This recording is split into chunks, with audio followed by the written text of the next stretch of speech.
Assalamualaikum warahmatullahi wabarakatuh. Selamat pagi semuanya. Yang terhormat, Ibu Nika Widya Kusumastuti selaku dosen pengampu mata kuliah Bahasa Indonesia dan juga teman-teman yang berbahagia. Sebelumnya, perkenalkan saya Ananda Wulandari. Di sini saya sebagai moderator dari kelompok 5. Saya bersama rekan saya, yaitu ada Intan Ayu Destiani, Miftahul Jannah, Sabrina Aulia Putri, dan juga Sri Ningsih. Untuk rekan-rekan saya, diperkenalkan untuk memperkenalkan diri.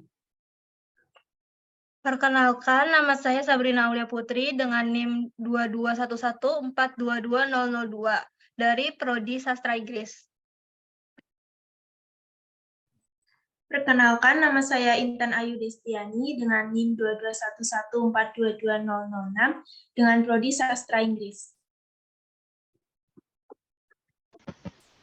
Perkenalkan, saya Miftahul Jannah dengan NIM 64114221113 dari Prodi Kesehatan Masyarakat. Perkenalkan, nama saya Ananda Wulandari dengan NIM 72114222132 dari Prodi Akuntansi Fakultas Ekonomi. Terima kasih. Perkenalkan, nama saya Sri Ningsih dengan NIM 71014222151 dari jurusan Pendidikan Ekonomi Akuntansi Fakultas Ekonomi. Baik, kami dari kelompok 5 akan mempresentasikan hasil diskusi dari kelompok kami mengenai bahasan yaitu kalimat, paragraf, dan wacana. Untuk Saudara Sabrina, dipersilakan untuk share screen.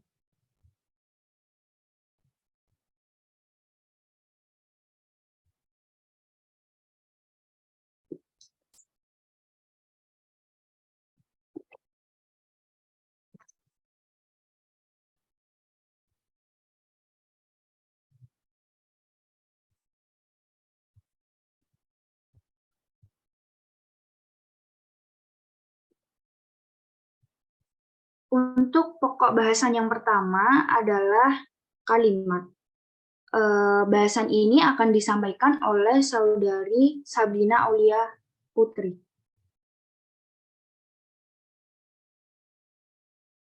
Baik, saya akan menjelaskan tentang pengertian kalimat, ciri-ciri kalimat, dan pola dasar kalimat. Kalimat adalah satuan bahasa terkecil yang dapat mengungkapkan pikiran utuh. Pikiran yang utuh itu dapat diekspresikan dalam bentuk lisan atau tulisan. Dalam bentuk lisan, kalimat ditandai dengan alunan titi nada, keras lembutnya suara, di sela jeda, dan diakhiri dengan nada selesai. Dalam bentuk tulisan, kalimat dimulai dengan huruf kapital dan diakhiri dengan tanda titik, tanda seru, atau tanda tanya. Pengertian kalimat oleh beberapa pakar dapat didefinisikan sebagai berikut. Yang pertama, menurut Sultan Tahdir Ali Syahbana, menjelaskan bahwa kalimat adalah kumpulan kata-kata yang terkecil yang mengandung pikiran lengkap. Selanjutnya, menurut Goris Geraf yang mengemukakan bahwa kalimat adalah bagian ujaran yang didahului dan diikuti oleh kesenyapan. Sedangkan intonasinya menunjukkan bahwa bagian ujaran itu sudah lengkap. Selanjutnya menurut Fahrudin A.E. yang mendefinisikan bahwa kalimat adalah sekelompok kata yang mempunyai arti tertentu, terdiri atas subjek dan predikat, dan tidak tergantung pada suatu konstruksi gramatikal yang lebih besar. Selanjutnya adalah ciri-ciri kalimat. Ciri-ciri kalimat antara lain yang pertama, dapat berdiri sendiri meskipun tidak ditambah dengan kalimat lengkap. Yang kedua, memiliki fonem dan morfem. Fonem adalah bunyi pada sebuah bahasa yang membedakan makna dalam sebuah kata. Sedangkan morfem adalah bentuk bahasa yang mengandung arti pada sebuah kata. Yang ketiga adalah memiliki pola intonasi akhir. Yang keempat, adanya huruf kapital dan tanda baca dalam sebuah kalimat. Selain dari ciri-ciri yang telah disebutkan tadi, ada ciri-ciri lainnya, yaitu yang pertama, dalam wujud tulisan berhuruf Latin, kalimat dimulai dengan sebuah huruf kapital dan diakhiri dengan sebuah tanda titik, tanda tanya, dan tanda seru. Lalu kalimat dalam wujud lisan diucapkan dengan suara naik turun dan keras lembut di sela jeda dan diakhiri dengan sebuah intonasi akhir. Sebuah kalimat setidaknya mengandung satu subjek dan satu predikat. Selanjutnya adalah pola dasar kalimat. Kalimat yang paling sederhana dalam bahasa Indonesia itu adalah kalimat yang hanya mengandung dua unsur, yaitu subjek dan predikat. Menurut jumlah klausa pembentuknya, kalimat dapat dibentuk atas dua macam, yaitu kalimat tunggal dan kalimat majemuk. Yang pertama adalah kalimat tunggal. Kalimat tunggal adalah kalimat yang terdiri atas satu klausa. Kalimat tunggal hanya mengandung satu unsur, subjek, predikat, objek, pelengkap, dan keterangan. Contoh dari kalimat tunggal yaitu ayah sedang memotong rumput di halaman. Dari kalimat tersebut, terdiri dari satu subjek, satu predikat, satu objek, dan satu keterangan. Selanjutnya adalah kalimat majemuk. Kalimat majemuk adalah kalimat yang merupakan gabungan dari dua atau lebih kalimat tunggal. Atau dengan kata lain, kalimat majemuk itu mengandung lebih dari satu klausa. Contoh dari kalimat majemuk. Ibu sedang menyiram bunga ketika ayah sedang membaca koran. Dari kalimat tersebut terdiri atas dua klausa, dengan ibu sedang menyiram bunga yang merupakan klausa pertama, dan ketika ayah sedang membaca koran yang merupakan klausa kedua. Kalimat majemuk bisa dibedakan menjadi dua, yaitu kalimat majemuk setara dan kalimat majemuk bertingkat. Yang pertama adalah kalimat majemuk setara.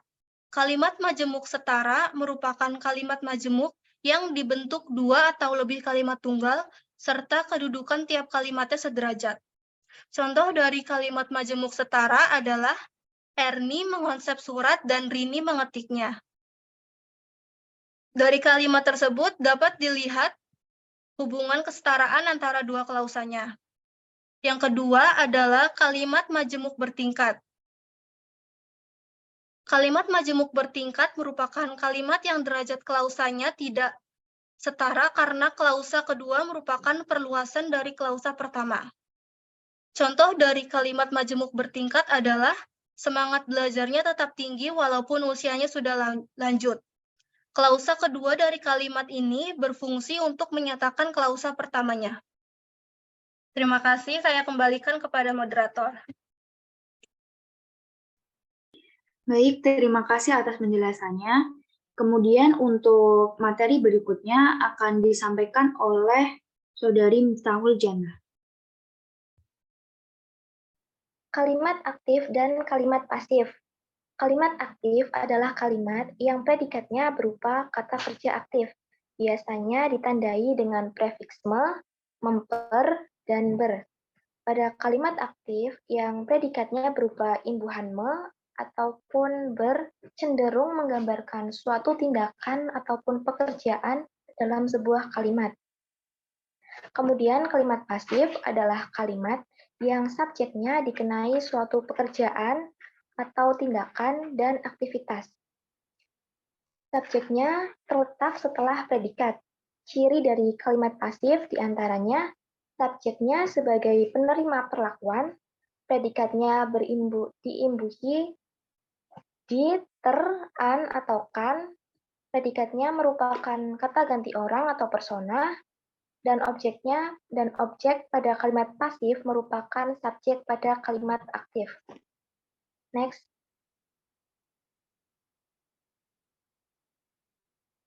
Kalimat versi dan kalimat inversi. Kalimat versi adalah kalimat yang berpola subjek predikat. Kalimat ini bisa dikatakan sama dengan kalimat tunggal yang mempunyai satu klausa. Kemudian kalimat inversi adalah kalimat yang predikatnya mendahului subjek sehingga membentuk pola predikat subjek. Selain merupakan variasi dari pola subjek predikat, kalimat berpola predikat subjek juga dapat memberi penekanan atau ketegasan makna tertentu. Next.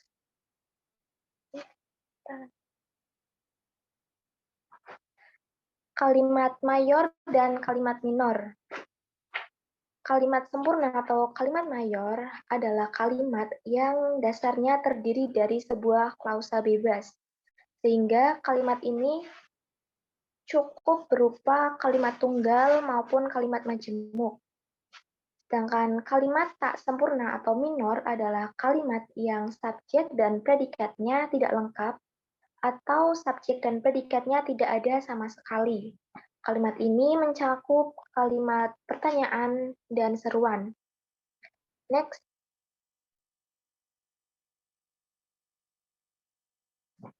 Kemudian jenis kalimat menurut fungsinya ada 4, yaitu pertama, kalimat pernyataan atau kalimat berita atau deklaratif.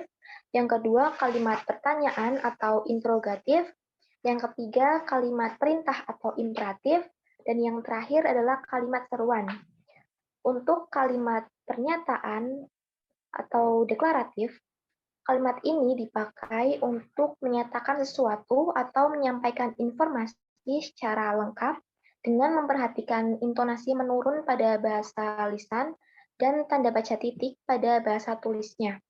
Bentuknya bersifat bebas, boleh inversi atau versi, aktif atau pasif, tunggal atau majemuk, dan sebagainya. Kemudian, untuk kalimat pertanyaan atau interrogatif, dipakai jika penutur ingin mengetahui informasi atau jawaban dari lawan tuturnya. Biasanya, intonasi nadanya menurun, menggunakan tanda tanya, serta menggunakan kata tanya 5W plus 1H, yaitu what, where, when, why, who, and how. Selanjutnya, kalimat perintah atau imperatif dipakai jika penutur ingin menyuruh atau melarang lawan tuturnya untuk melakukan sesuatu. Kalimat ini ditandai dengan intonasi yang menurun dan biasanya menggunakan tanda baca titik atau tanda seru. Yang terakhir adalah kalimat seruan.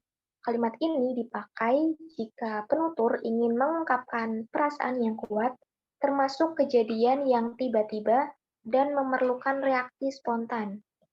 Intonasinya naik pada kalimat lisan dan menggunakan tanda seru atau tanda titik pada kalimat tulis.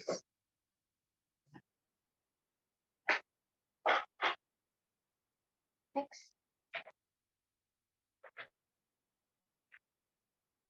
Jenis kalimat menurut gaya penyajiannya ada 3, yaitu kalimat yang melepas, kalimat yang klimaks, dan kalimat yang berimbang. Kalimat yang melepas adalah kalimat yang diawali dengan induk kalimat lalu diikuti oleh anak kalimat sebagai unsur tambahannya. Jadi keberadaannya hanya sebagai pelengkap saja. Kalaupun tidak ditambahkan, maka tidak akan mengurangi makna kalimat tersebut. Kemudian kalimat yang klimaks adalah jika kalimat tersebut diawali oleh anak kalimat, kemudian diikuti oleh induk kalimat. Sehingga jika induk kalimat belum dimasukkan, maka pembaca akan kesulitan memahami maksud kalimat tersebut. Dan yang terakhir, kalimat yang berimbang adalah kalimat yang gaya penyajiannya disusun dalam bentuk majemuk setara atau campuran. Next.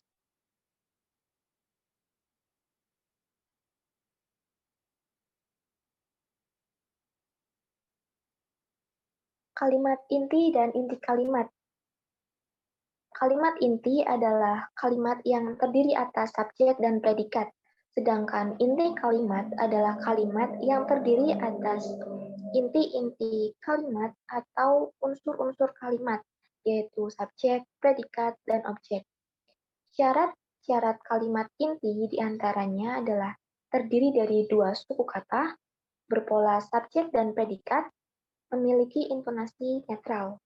Kemudian syarat dari inti kalimat antara lain terdiri dari 3 suku kata, berpola subjek, predikat, dan objek, serta memiliki intonasi yang netral. Next. Terima kasih. Sekian. Baik, terima kasih. Untuk materi yang berikutnya akan disampaikan oleh Saudari Intan Ayu Destiani. Terima kasih waktunya Ananda Wulandari. Jadi di sini saya akan menjelaskan tentang pengertian paragraf, fungsi paragraf, serta persyaratan yang baik dan benar dalam paragraf. Untuk pengertian paragraf itu sendiri ialah suatu kumpulan dari kesatuan pikiran yang kedudukannya lebih tinggi serta lebih luas daripada kalimat.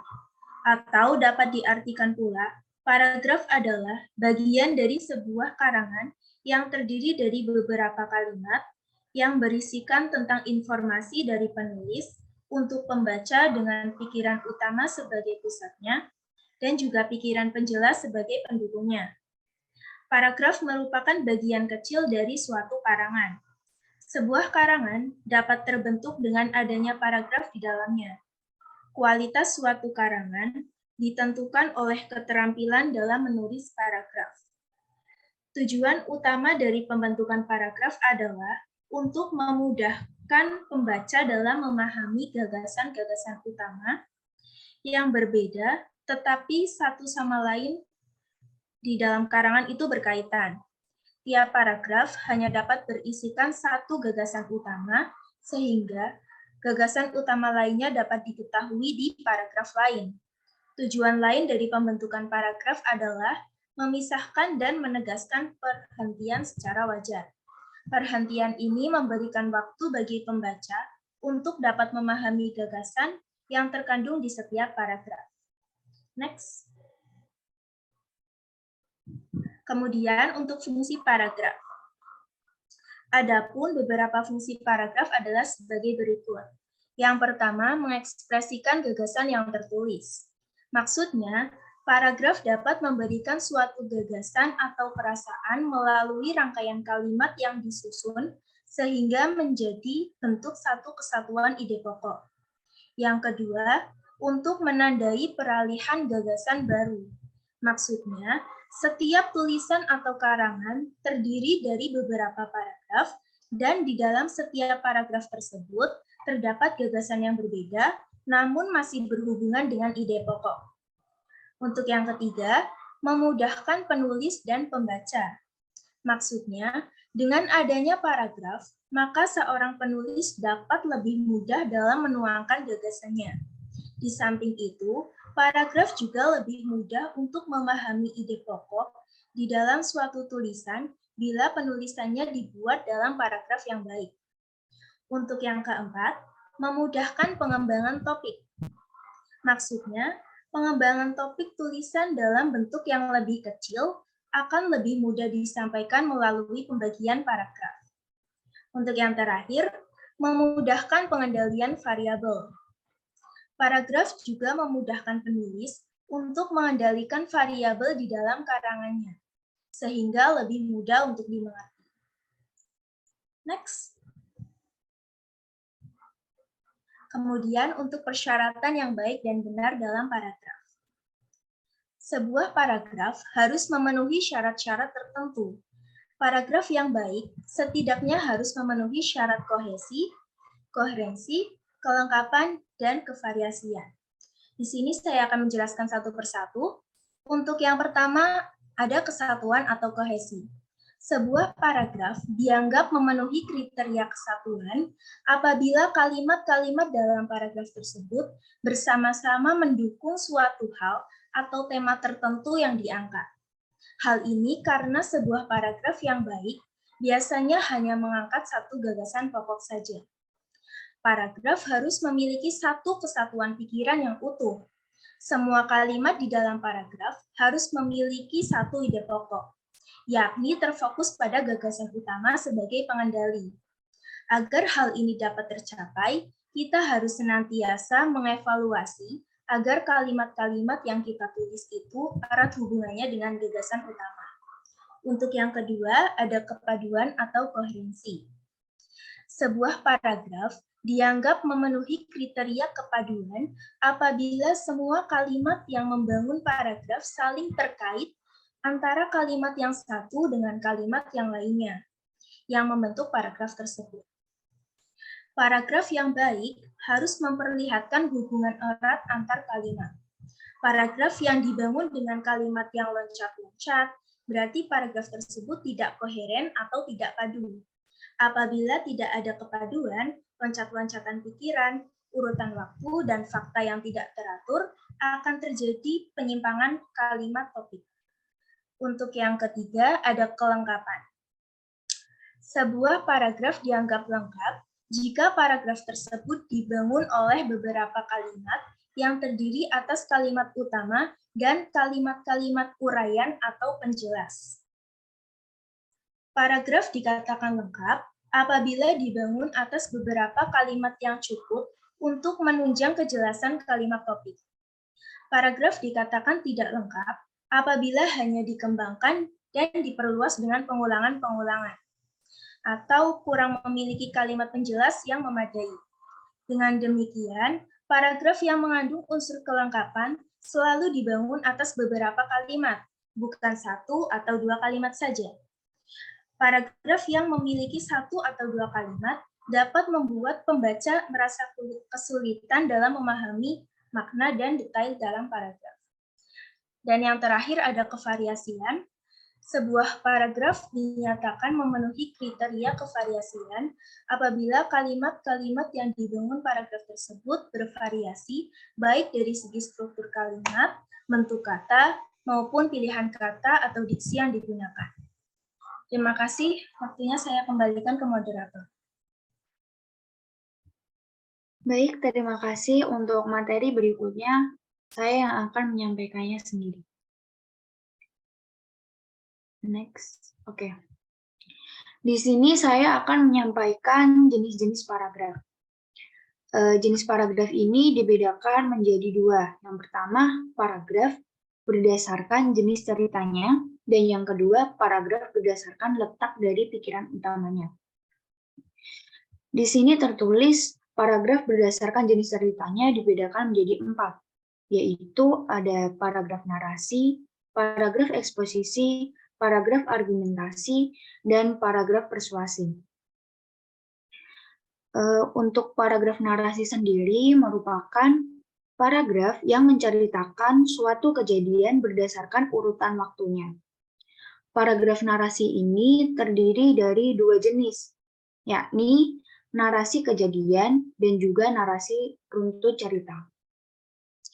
Untuk paragraf narasi kejadian, merupakan paragraf yang menceritakan suatu kejadian, sedangkan paragraf narasi runtut cerita yaitu paragraf yang pola pengembangannya dimulai dengan sebuah tindakan yang menghasilkan sesuatu berlanjut ke tahap berikutnya hingga tahap akhir dari cerita tersebut.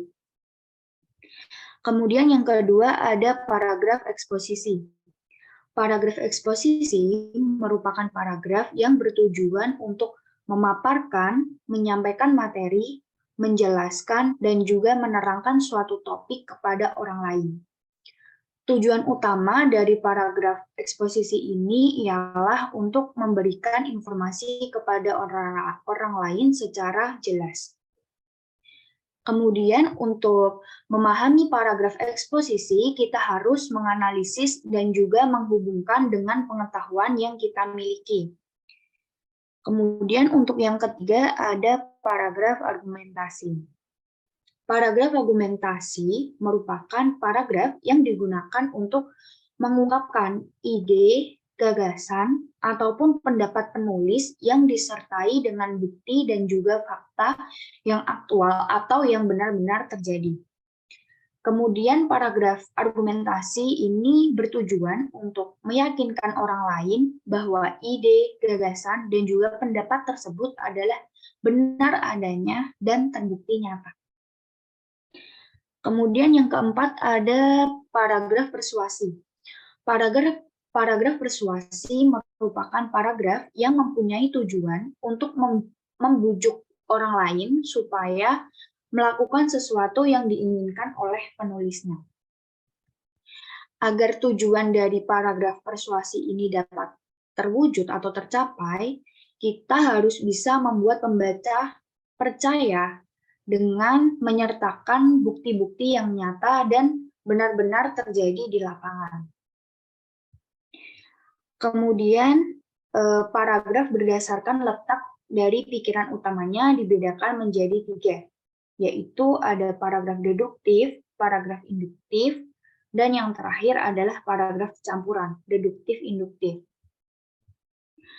Untuk yang pertama, paragraf deduktif adalah paragraf yang kalimat utamanya ini terletak di awal paragraf.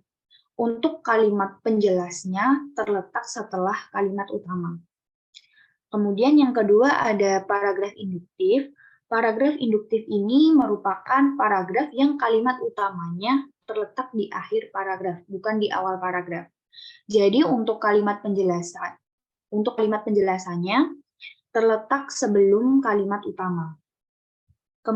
Kemudian untuk paragraf campuran atau deduktif-induktif, kalimat utamanya ini terletak di awal dan di akhir paragraf, sedangkan untuk kalimat penjelasnya berada di tengah-tengah paragraf. Next. Kemudian kita akan masuk ke dalam materi wacana. Apa sih wacana itu?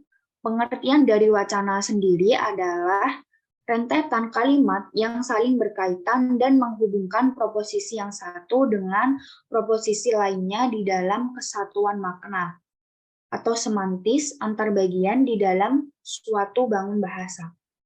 Wacana merupakan satuan bahasa terlengkap dan utuh karena setiap bagian di dalam wacana itu berhubungan secara padu.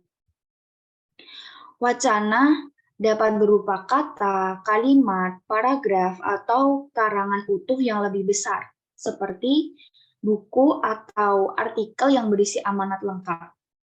Kata yang digunakan dalam wacana ini haruslah berpotensi sebagai kalimat, bukan kata yang lepas dari konteks wacana tersebut. Kemudian wacana amat sangat bergantung pada keutuhan unsur makna dan konteks yang melingkupinya. Kemudian next. Next,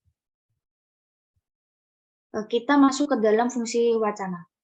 Secara umum, fungsi utama bahasa adalah sebagai alat komunikasi.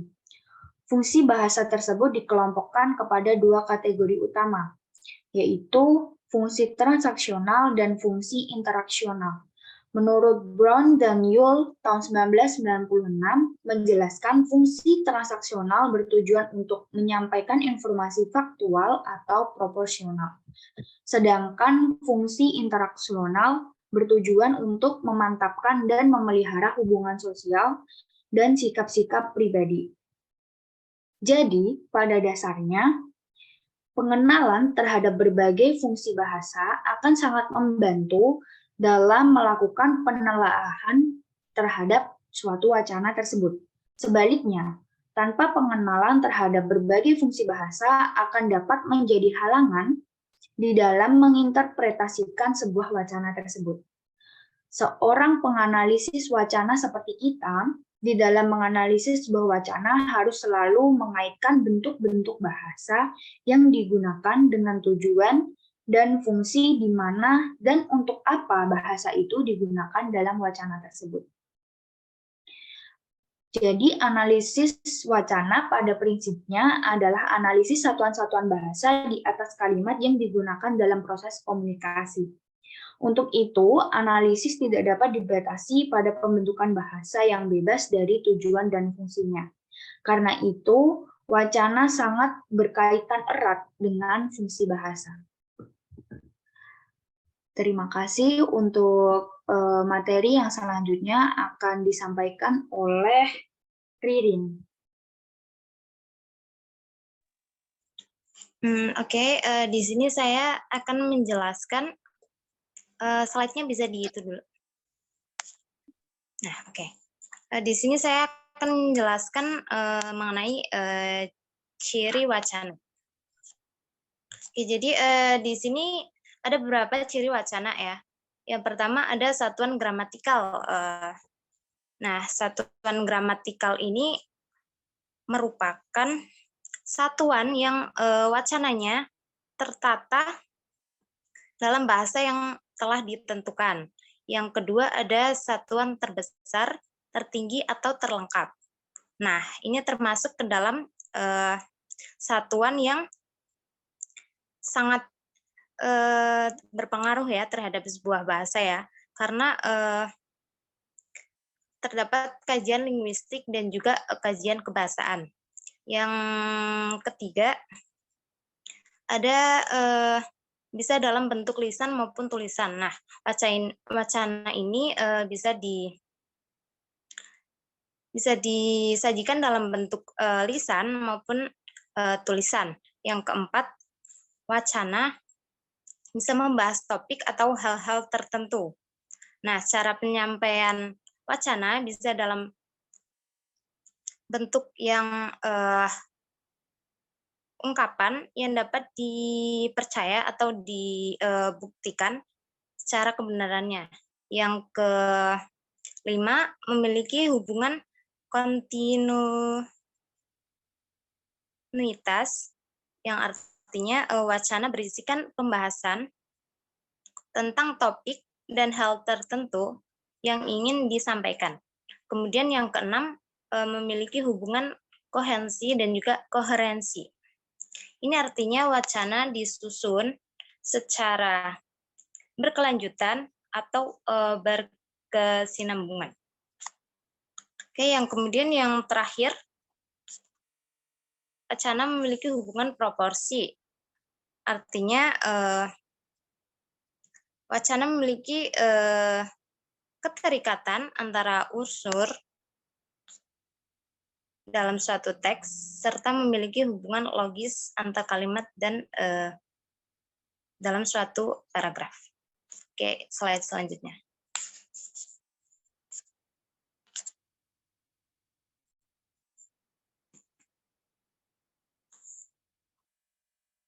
Oke, macam-macam wacana. Oke, jadi wacana itu dibedakan menjadi wacana lisan dan juga wacana tulisan. Nah, wacana lisan sendiri merupakan penyampaian wacana lewat media lisan atau langsung. Jenis wacana ini memerlukan daya simak yang cukup tinggi agar interaksi tidak terputus. Nah, wacana lisan ini tidak efektif ya, lebih ke wacana tulisan yang merupakan penyampaian wacana lewat media tulis dan juga teks. Jenis wacana ini dianggap lebih efektif dan juga lebih mudah daripada wacana lisan yang tadi. Nah, untuk wacana tulisan ini terbagi menjadi 3 ya, yaitu wacana monolog, yang kedua ada wacana dialog, dan yang ketiga ada wacana polilog. Nah, untuk wacana monolog sendiri disampaikan oleh satu orang dan tanpa melibatkan orang lain. Nah, kemudian yang kedua ada wacana dialog. Di sini adalah wacana yang dipakai dalam interaksi. Nah, untuk yang ketiga ada wacana polilog. Di sini adalah wacana yang melibatkan lebih dari 2 orang dan semuanya berperan aktif dalam sebuah interaksi. Nah, dalam wacana polilog ini terdiri atas berapa jenis wacananya. Oke, yang pertama ada wacana narasi, di mana wacana narasi ini merupakan terjadinya sesuatu peristiwa, baik peristiwa rekaan maupun kenyataan. Berkenaan dengan peristiwa itu, penjelasannya menggunakan 5W dan 1H, yaitu what, who, where, when, why, and how. Nah, kemudian wacana narasi ini dapat bersifat faktual maupun imajinatif, seperti dongeng, novel, biografi, anekdot, dan lain sebagainya. Oke, yang kedua ada wacana argumentasi. Nah, wacana argumentasi ini merupakan wacana yang berisi ide atau gagasan, lengkap dengan data-data sebagai bukti yang bertujuan untuk menjalankan meyakinkan pembaca akan kebenaran atau ide gagasan penulis.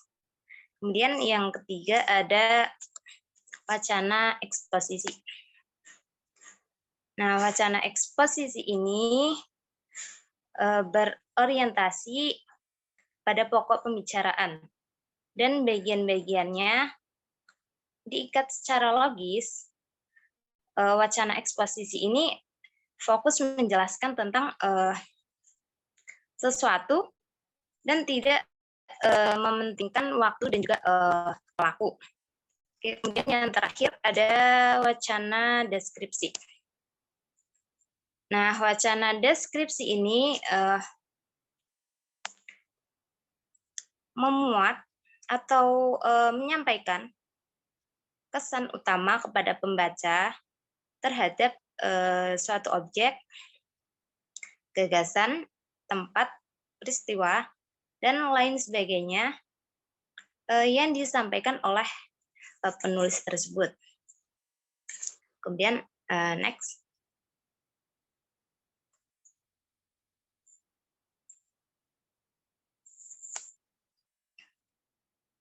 Oke. Kemudian ada syarat wacana. Yang pertama ada kepaduan wacana. Jadi kepaduan wacana di sini intinya dapat tercapai jika kita dapat merangkai kalimat dan juga paragraf secara terpadu dan juga secara logis. Hal ini juga dapat tercapai dengan menggunakan kata hubung yang sesuai. Kemudian yang kedua ada kesatuan wacana. Nah, kesatuan wacana ini dapat tercapai jika paragraf yang tersusun saling melengkapi, saling memiliki keterkaitan dan juga keterhubungan antara satu dengan yang lainnya.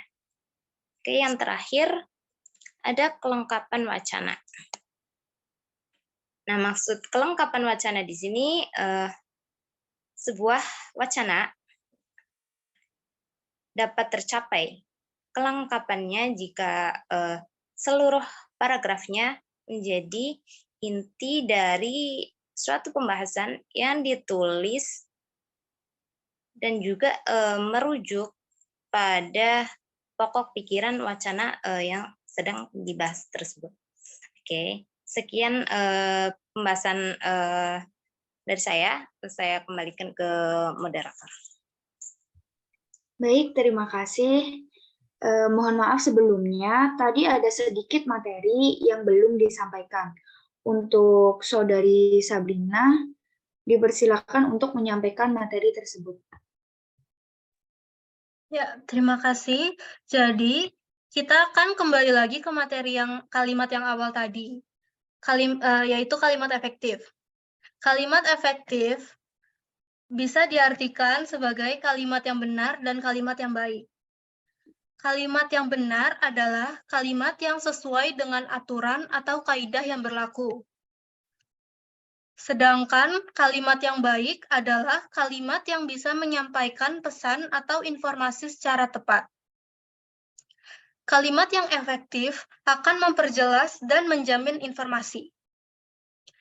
Selanjutnya adalah ciri-ciri dari kalimat efektif. Ciri-ciri dari kalimat efektif antara lain adalah kesepadanan, keparalelan, ketegasan, kehematan, kecermatan, kepaduan, dan kelogisan. Yang pertama adalah kesepadanan. Kesepadanan merupakan keseimbangan antara pikiran atau gagasan dan struktur bahasa yang dipakai. Kesepadanan kalimat harus memperhatikan kesatuan, gagasan yang kompak, dan kepaduan pikiran yang baik. Selanjutnya adalah keparalelan. Keparalelan di sini adalah kesamaan bentuk kata yang digunakan dalam kalimat itu sendiri. Misalnya, jika kalimat pertama menggunakan nomina, maka kalimat kedua juga menggunakan nomina. Kalau bentuk kalimat pertama menggunakan verba, maka bentuk kedua juga menggunakan verba. Selanjutnya adalah ketegasan. Ketegasan maksudnya adalah suatu perlakuan penonjolan pada ide pokok kalimat untuk memperjelas maksud kalimat. Selanjutnya kehematan. Kehematan artinya hemat dalam mempergunakan kata, frasa, atau bentuk lain yang dianggap tidak perlu, sejauh tidak menyalahi kaidah tata bahasa. Selanjutnya adalah kecermatan. Kecermatan maksudnya ialah kalimat tidak menimbulkan tafsiran ganda dan tepat dalam pemilihan kata, sehingga membentuk pengertian yang bulat dan pasti. Selanjutnya adalah kepaduan atau koherensi. Kepaduan atau koherensi maksudnya ialah kepaduan pernyataan dalam kalimat itu sehingga informasi yang disampaikan tidak pecah.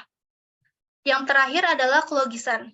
Kelogisan maksudnya ialah ide kalimat dapat diterima oleh akal dan penulisannya sesuai dengan ejaan yang berlaku. Terima kasih, saya kembalikan kepada moderator. Baik, terima kasih. Demikian materi yang dapat kami sampaikan. Terima kasih atas perhatian teman-teman semua. Mohon maaf jika terdapat kekurangan materi dan kesalahan dalam penyampaian materi. Sekian dari kelompok 5. Wassalamualaikum warahmatullahi wabarakatuh.